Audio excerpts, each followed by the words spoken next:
தாய் முகத்தில் பட்ட மாற்றவுடனே ஆண்டவருடைய முகமே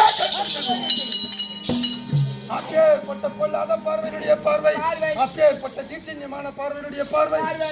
அவன் இருக்கும் இந்த இடத்தை விட, நான் இருக்கும் இந்த இடத்தை விட என்னுடைய பார்வையானது எங்கு படுகின்றதோ, என்னுடைய பார்வையானது எங்கு படுகின்றதோ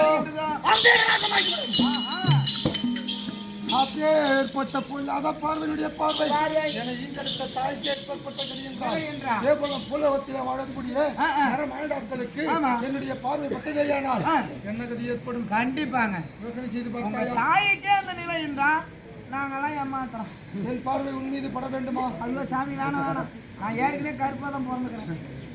அப்பேற்பட்ட சின்னியமான பார்வை என்னை நாளொரு வேணி பொழுது ஒன்னமாகத்தானே என்னை ஈங்கெடுத்த தாயாகப்பட்ட தாயாதேவி அம்மனும் அந்த சூரிய பகவானும் வளர்த்து வருகின்ற வேளையிலே செல்வாகத்தான் நானும் வளர்ந்து, ஆனால் தாய் தந்தை இருக்க நான் தலைவணங்க மாட்டேன்.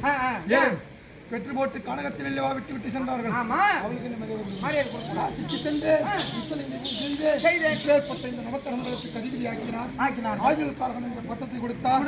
எந்த ஒரு ஜீவனை எப்பொழுது பிடிக்க வேண்டுமோ அப்பொழுது பிடித்தே தீர வேண்டும், யாரை எப்பொழுது விட வேண்டுமோ அப்பொழுது விட்டே தீர வேண்டும் என்ற கட்டளையோடு கடமை பரமல் படித்து அப்பேற்பட்ட அந்த மும்மூர்த்தி தேவர்களையும் நான் விட்டு வைத்தது கிடையாது. ஏற்கனவே படைக்கின்றவர்களாகிய அப்பேற்பட்ட அந்த பிரம்ம கடவுளுக்கு 5 சிரம் அல்லவா? பார்வை பெற்றதா அல்லவா? சிவபெருமான ஒரு தலை கிள்ளி எறியப்பட்டு பிரம்மாவிற்கு 4 சிரமானது. அப்பேற்பட்ட அத்தனை பேருக்கும் இருக்கக்கூடிய பரமசிவனே இந்த பாண்டிய மன்னனால் பரம்பால் அடிபட்டது என்னுடைய பார்வையால். மத்தால் அடிபட்டார், மத்தவதாரம் எடுத்தார். அப்பேற்பட்ட திருமாலையும் நான் விட்டு வைக்க கிடையாது. அந்த மும்மூர்த்தி தேவனையும் நான் விட்டு வைக்க முடியாது. வேலவனை வேலவரம் ஆக்கி வைத்தேன், அந்த சந்தீரன் தன் கலையிலிருந்து தலைக்கச் செய்தேன், அந்த சங்கரனை பிட்டு நான் எடுக்க செய்தேன், அந்த முள்ள ஐங்கரன் கொம்பரவே செய்தேன், அருமுனிவர் பத்தினியை கற்பழிய செய்தேன்.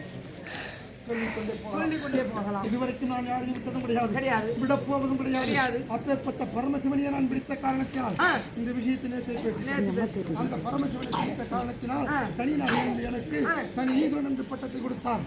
அள்ளி அள்ளி கொடுப்பான் பரமேசன், அல்லாமல் கொடுப்பவன் இந்த சனீசன்.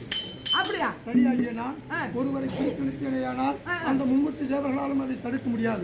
சரியாகிய நான் ஒருவருக்கு கொடுக்க நிறுத்தினையானால் அந்த மும்மூர்த்தி தேவர்களாலும் தடுக்க முடியாது. அப்படி அந்த மும்மூர்த்தி தேவர்களை பிடித்திருக்கிறேன். ஏற்ற பேசிவிட்டு விநாயக பெருமானையும் பிடித்து விட்டேன்.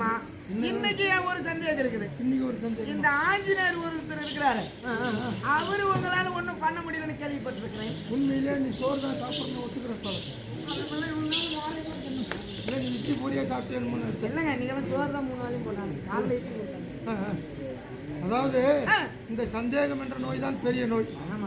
விநாயகனை பிடிச்சிட்டுன்னு சொன்ன பிறகு அந்த சந்தேகம் தீர்ந்தது. ஆமா. இப்ப இன்னைக்கு இந்த ஆஞ்சநேயர் காலம் வந்துச்சு. அந்த ஆஞ்சநேயரையும் நான் விட்டு வைத்திருந்தேன். எப்படி என்றைக்கும் இல்லாமல் அன்றைய தினத்திலே அப்பேற்பட்ட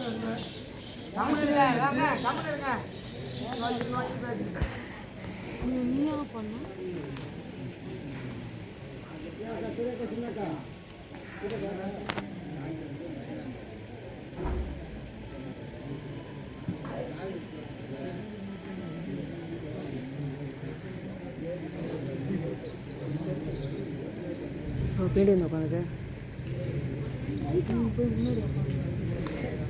அதுக்கு இல்லை, நான் பாயில தான் உட்கார சொல்றேன். அந்த அஞ்சனாதேவி பெற்ற அந்த ஆஞ்சநேயனுக்கு அன்றைக்கு அகோரமான பசி ஏற்பட்டு விட்டது. ஒரு நாள் எனக்கோ இப்பொழுது அகோரமான பசியாகத்தான் இருந்து வருகிறது. புசிப்பதற்கு ஏதாவது கனிவர்க்கங்களை கொடுங்கள் என்று ஆயாகப்பட்ட விடத்திலே கேட்க, மகனே ஆஞ்சநேயா, இன்றைய தினத்திலே பகிர்நாகப்பட்ட உதயட்டும். சூரியன் உதித்த பிறகுதான் ஒருவர் உணவு அருந்த வேண்டும். சூரியன் அதாவது உதிக்கின்ற பொழுதும் சூரியன் அஸ்தமனமாகின்ற பொழுதும் யாருமே உணவு இருந்தக்கூடாது, சாப்பிடக்கூடாது. என்ன எல்லாம் இது கலியுக காலமாகிவிட்டது. அப்படி இந்த கதிரோன் உதயத்திற்கு பின்பு நான் உனக்கு புசிப்பதற்கு கனிவர்க்கங்களை தருகிறேன் அப்படி என்று தாயாராக சொல்றாங்க. ஆனால் ஆஞ்சநேயர் யானை இருக்கிறதுல்லவா? ஆமா. எவ்வளவு அகோரமான வீரதீர பராக்கிரமசாலி. ஆமா. பசியை பொறுத்துக் கொள்ள முடியவில்லை. அம்மா கிட்ட என்ன கேட்கறது? அவங்க என்ன நமக்கு கனிவத்தங்களை கொடுப்பது? அதோ கீழ் திசையிலே பார்த்தோமா, சிவந்த அழகான கனி ஒன்று தென்படுகிறது. அப்படி என்று அந்த சிவந்த கனியை உண்ணுவதற்காகத்தானே அந்த கீழ் திசையை நோக்கி ஒரே தாவாகத்தானே அந்த கனியை பார்த்து போகிறாரு. அந்த கனியை பார்த்து தாவக்கென்று அங்கிருந்து கீழ் திசையில இருந்து சிவந்த கனியா கதிரோனாகப்பட்டவர் உதயத்திலே வந்து கொண்டிருக்கிறார். சூரியன் வருது. அந்த கனியை நினைத்து அந்த சூரியனை கவியதால் ஆஞ்சநேயருக்கு வாசி வந்து அன்றையிலிருந்து இன்றைய வரைக்கும் அத்துணை வானர கூட்டங்களுக்கும் வாய் சிறந்திருக்கிறது. அது யாருடைய பார்வையா? அப்பேற்பட்ட யாருடைய பார்வையா? உங்களுடைய பார்வையா? அப்பேற்பட்ட பொல்லாத பார்வையுடைய பார்வை. அப்பேற்பட்ட ஆஞ்சநேயன் நினைத்து வைத்தவங்க கிடையாது. நான் கொஞ்ச நேரம் பொறுத்து இருக்க கூடாதா? ஆமா, கண்டிப்பா. ஆக்க பொறுத்தது அது இல்ல. யார் யாரெல்லாம் அவசரத்தோடு ஒரு முடிவெடுக்கிறீர்களோ, யார் யாரெல்லாம் அதாவது கோபப்படுகிறீர்களோ, அப்பொழுது நீங்க செய்யக்கூடிய செயல் இப்படித்தான் அமையும். ஆஞ்சநேயருடைய கல்வி வைக்க நாம் புரிந்து கொள்ளலாம். அப்படி அந்த ஆஞ்சநேயனை விட்டு வைத்திருக்கவில்லை. அன்றைக்கு மும்மூர்த்தி தேவர்களும் எனக்கு கொடுத்த சட்டத்தையும் பட்டத்தையும் கையில வைத்துக் கொண்டு படிக்கு அந்த 27 நட்சத்திரம், அந்த 27 நட்சத்திரங்களிலே மூர்த்தம் அனுப்ப நட்சத்திரங்களை எனக்கு சொந்த நட்சத்திரம் வேதம் ரிஷிபம் மிதனம் கடகம் சிம்மம் கன்னி துலாம் விருச்சகம் தனுசு மகரம் கும்பபீடம் என்று சொல்லக்கூடிய 12 வீடுகளிலே மகரத்தையும் கும்பத்தையும் எனக்கு சொந்த வீடாக்கி எண்ணையும் சேர்த்து 9 கோள்களாகத்தானே அன்றைக்கு மும்மூர்த்தி தேவர்கள் கொடுத்த சட்டத்தையும் பட்டத்தையும் கையில வைத்துக் கொண்டு கடமை தவறாமல் இருக்கிறதா? இந்த புலகமாகட்டும் அந்த தேவலோகமாகட்டும் எங்கள் 9 நபர்களுடைய இயக்கங்கள் சீராக இல்லை என்றால் அவர்கள் எந்த ஒரு நன்மையும் தீமையும் நடக்கவே நடக்காது. கண்டிப்பா. ஆனால் கொடுப்பான் பரமேசன் அல்லாமல் கொடுக்கக்கூடிய சனீசன் அப்படியாக இருக்கக்கூடிய அடையாத விட்டு வருகின்ற விருந்தாளி யாம் கிடையாது.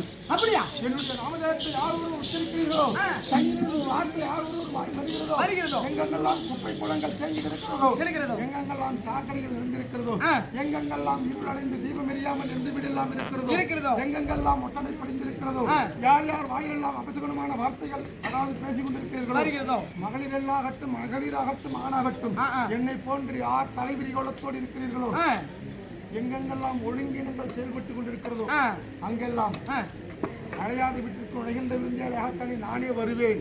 என்னை அழைத்தால் மட்டுமே வருவேன். யார் யாரெல்லாம் என்னை கேவலப்படுத்துகிறார்களோ, யார் யாரெல்லாம் என்னை ஏளனமாக நினைக்கிறார்களோ அண்ணவர்களை அப்பொழுதே தொடர்வது. அப்பதான் அதான் வார்த்தைக்கு ஒண்ணு அந்த உங்க பேரான்னு சொல்றாங்க. அப்புறம் வராம என்ன பண்ணுறது? யார் ஒருவர் தனி என்று ஒரு வார்த்தை உச்சரிக்கப்படுகிறதோ அவர்களுடைய குடும்பத்திலே நான் அட்டகாசமாக ஆத்தானே வாசம் செய்வேன். கண்டிப்பா. எங்கெங்கெல்லாம் தனி மனித ஒழுக்கத்தை யார் யாரெல்லாம் கடைபிடிக்கிறார்களோ, எந்தெந்த வீட்டிலெல்லாம் காலை மாலை சூரிய உதயத்தின் பொழுதும் அஸ்தமனத்தின் பொழுதும் தீபம் நாங்க தான் லைட் போட்டு வச்சுக்கிட்டோம்னு சொல்றதெல்லாம் கணக்கே கிடையாது. நல்லெண்ணையோ அல்லது நெய் தீபமோ சூரிய உதயத்தின் பொழுதோ அல்லது அஸ்தமனத்தின் பொழுது 2 வேளையும் தீபம் எரிந்து கொண்டிருந்தீர்களானால் அந்த வீட்டில் எனக்கு வாசம் செய்வதற்கு பிடித்தமே இருக்காது. எங்கெங்கெல்லாம் யார் யாரெல்லாம் தனி மனித ஒழுக்கத்தை கடைபிடிக்கிறீர்களோ, கொலை கொலை களவு காமம் என்று சொல்லக்கூடிய 5 வித பஞ்சமாபாதகத்தில் ஈடுபடாத வண்ணம் மற்றவருக்கு உபத்திரம் செய்யாமல் உங்கள் வாழ்க்கையை நீங்கள் கடைபிடிக்கிறீர்களோ, உங்களுக்கு என்னுடைய கடைக்கன் பார்வை கூட படவே படாது. நானாக வந்து உங்களை பிடிப்பது கிடையாது. உங்களுடைய உபத்திரத்தால் உங்களுடைய கர்ம வினைகளால் நான் தொடருவேன். என்னுடைய கடமையை நான் செய்வேன். ஆனால் என்னுடைய திசையிலோ என்னுடைய பார்வையிலோ ஒருவருக்கு உயிரானது போகவே போகாது.